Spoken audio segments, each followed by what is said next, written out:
근데 이런 식사법을 잘 따르게 되면 사람이 살면서 이게 노화가 되면 인지 기능이 떨어지게 되는데 연구에서는 한 5년 정도 관찰했을 때 이렇게 인지 기능이 떨어지는 속도를 거의 4분의 1까지 느리게 만들 수 있다라고 얘기를 합니다. 최근에 나온 치매약들이 인지 기능 저하 속도를 25% 떨어뜨리는데 이런 식사법을 철저히 준수하면 그것보다 훨씬 센 75% 인지 기능 저하 저감 효과가 있는 것이죠. 저도 이런 식사를 지금 한 지가 거의 이제는 8, 9개월 되어 가는데요. 어떤 병들이 사라졌냐면 첫째로 수면 무호흡증이 사라졌고 또 병원에서 오랫동안 일을 하고 나면 오후 늦게 다리가 좀 부었었는데 이런 것들도 완전히 사라졌고 고혈압이 없어졌고요. 식욕이 없어졌습니다. 세계에는 이제 블루존이라고 해서 장수하시는 사람들이 많이 모여 있는 지역들이 있습니다. 이런 블루존에서의 장수 식단들의 공통점 그리고 또 인지 기능과 신체 기능을 좋게 만들 수 있는 식단들의 공통점이 있습니다. 첫 번째로는 과식을 하는 걸 별로 좋아하지 않고요. 소식을 하지만 억지로 기아 상태를 만드는 건 아니라는 겁니다. 그러니까 배가 고프지 않게 배는 부르게 먹지만 총 칼로리라든지 이런 것들은 비교적 적은 식단이라는 게 첫 번째입니다. 두 번째는 혈당 변동성이 낮은 식사를 합니다. 그러니까 렌틸콩이나 귀리나 현미 같은 통곡물을 삶거나 해서 그대로 드시는 겁니다. 물론 통곡물을 조금만 갈아서 빵을 만들 수도 있습니다만은 통곡물 자체를 섭취하는 그래서 복합 탄수화물을 섭취해서 혈당 변동성을 줄인다는 게 두 번째 특징이고요.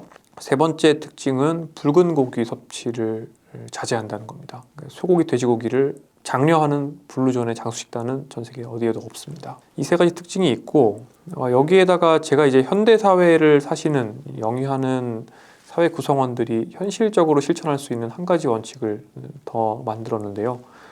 변동성을 용인하는 것입니다. 너무 이렇게 룰에 딱 집착해서 이것만 먹어야겠다, 저런 것들은 절대 먹지 말아야겠다 이렇게 하지 않는 것입니다. 그래서 어느 정도까지는 변동성을 허용을 하자는 것입니다. 이게 안 되게 되면 큰 요요를 맞이하거나 또는 아예 습관 자체를 포기하게 되는 게 되기 때문에 변동성을 용인할 필요가 있고, 남들이랑 회식한다 그러면은 중국집 가서 탕수육도 먹을 수 있는 것이죠.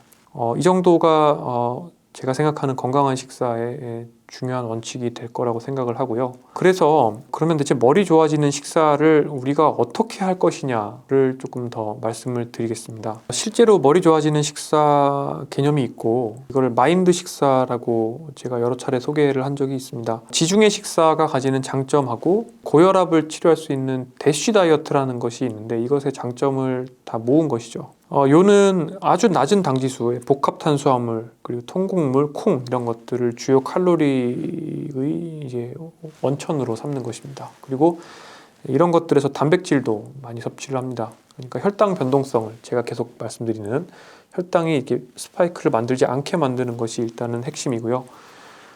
단순당과 정제 국물을 피하고요.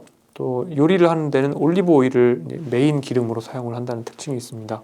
붉은 고기는 조금만 먹고 또 채소 그리고 달지 않은 과일을 많이 먹고 술은 와인을 최대 하루 한 잔까지만 먹는 이런 식사고요. 특히 체지방을 줄이는 효과도 많이 있다라고 이미 잘 알려져 있고요. 근데 이게 이렇게 말씀을 드리면 상당히 막연하고 또 어렵게 느끼실 거라고 생각을 할 겁니다. 또 1인 가구나 핵가족인 경우에 이런 식사를 과연 내가 할 수 있을까? 이런 생각이 들 건데요. 근데 우리나라 사람들은 사실 밥하고 반찬을 먹기 때문에 이 식사를 굉장히 쉽게 만들어낼 수 있는 환경에 이미 놓여 있습니다. 저는 흰쌀밥을 먹는 문화가 뭐 좋을 수도 있고 나쁠 수도 있고 뭐 장단점이 있다고 생각을 하는데 적어도 혈당 변동성의 면에서는 그리고 이 마인드 식사를 우리가 일상생활에서 만든다는 면에서는 흰쌀밥을 먹지 않고 렌틸콩이나 귀리, 현미 이런 것들을 백미와 섞어서 결국에 잡곡밥을 만드는데 이 잡곡밥에 잡곡이나 콩의 비율이 굉장히 많은 것이죠. 여기다가 반찬으로는 이제 나물이나 채소 그리고 뭐 계란이나 뭐 이런 약간의 동물성 단백질을 곁들이게 되면 됩니다. 뭐 그냥 이렇게만 해도 실은 렌틸콩을 충분히 넣은 밥을 만들어서 여기에 그냥 간장만 뿌려 먹어도 근육을 유지하는 데 필요한 단백질은 대부분 다 섭취할 수가 있고 섬유소도 섭취를 할 수가 있습니다. 그러니까 한마디로 밥만 먹으면서도 살도 빼고 머리도 좋아질 수 있는 식단이라는 건데요. 많은 분들이 지중해식이라고 하시면 와인을 막 이렇게 즐기고 치즈, 고기 이렇게 즐기는 이런 풍성한 식사로 오해하는 경우가 많은데, 이 마인드 식사나 원래 지중해식이에서는 붉은 고기나 치즈 이런 것들은 절제하는 게 특징입니다. 이런 식사를 하게 되면 당지수가 굉장히 낮기 때문에 섬유소가 많고 포만감을 많이 느낄 수가 있기 때문에 몇 시간이 지나도 밥을 먹고 나면 허기를 느끼지 않을 수가 있게 되고, 장기간 이런 식사를 유지하게 되면 그동안 초가공식품이라든지 단순당을 먹어서 억지로 불필요하게 생겨 있었던 식탐 이런 것들이 사라지게 됩니다. 그러니까 식욕이 굉장히 적은 사람이 되게 됩니다. 요리를 할 때는 시드 오일, 그러니까 어떤 씨앗을 짜는 식물성 기름을 별로 사용하지 않고 올리브 오일을 주로 사용하는 게 또 특징입니다. 마인드 식사는 점수로 내가 얼만큼 이거를 준수하고 있는지를 볼 수 있는 방법들이 이제 인터넷에 가면 나와 있는데, 이 점수를 높이는 방법은 크게는 녹색 채소를 많이 먹기, 딸기류와 견과류를 많이 먹고요, 버터나 마가린 이런 걸 쓰지 않고 올리브유를 주로 사용을 하고요, 치즈는 조금만 먹고, 제가 방금 말씀드린 것처럼 통곡물을 매일 3주먹 이상 먹고, 콩도 아주 자주 먹는 것입니다. 생선이나 튀기지 않은 가금류, 그러니까 치킨, 닭을 삶아 먹는 거죠. 튀기지 않고. 이런 것들은 충분히 먹어도 되지만 쇠고기나 돼지고기 같은 붉은 고기나 그리고 디저트류, 페스츄리 이런 것들은 최대한 조금 먹으라고 하고 있고요. 디저트는 일주일에 한 번 이하로 먹으라고 합니다. 심지어 술은 최대 하루 한 잔까지만 이제 마시는 걸 권고합니다. 근데 이런 식사법을 잘 따르게 되면 연구에서는 한 5년 정도 관찰했을 때 사람이 살면서 이렇게 노화가 되면 인지기능이 떨어지게 되는데, 이렇게 인지기능이 떨어지는 속도를 거의 4분의 1까지 느리게 만들 수 있다라고 얘기를 합니다. 최근에 나온 치매약들이 인지기능 저하 속도를 25% 떨어뜨리는데,